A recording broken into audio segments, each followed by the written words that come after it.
The tourism industry in the UAE is reviving following the damaging effects of the crisis in the Middle East.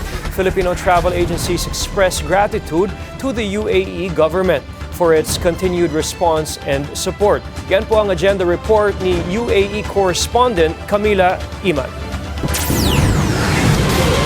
Makalipas ang halos 2 buwan na crisis dahil sa sigalot sa pagitan ng Amerika, Israel at Iran, unti-unti nang bumabalik ang sigla ng tourism industry ng UAE.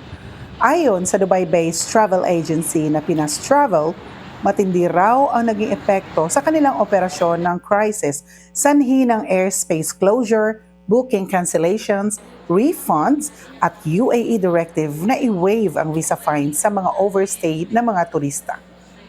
Laking pasasalamat ngayon ng Pinas Travel sa napagkasundo ang ceasefire sa pagitan ng Amerika at Iran.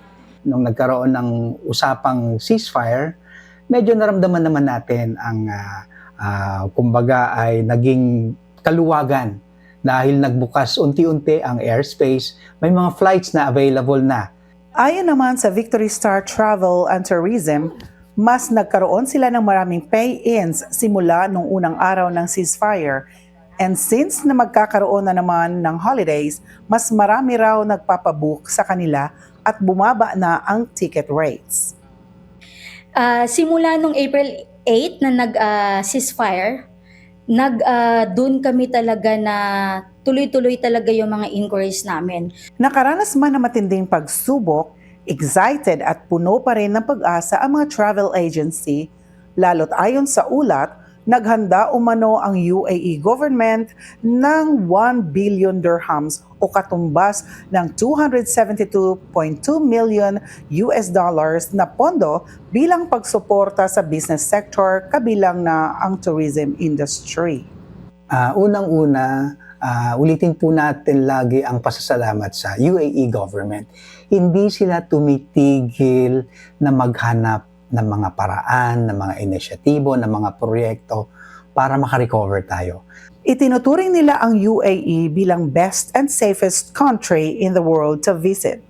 Sa mga kababayan natin dyan sa Pilipinas at sa buong mundo, to all the travelers across the globe, this is an invitation for all of you. Come visit UAE.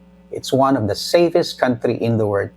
Umaasa ang lahat na ang ceasefire sa pagitan ng Amerika, Israel at Iran ay pangmatagalan at katapusan na ng giyera sa Middle East at manumbalik ang ekonomiya hindi lang sa Middle East maging sa buong mundo na rin.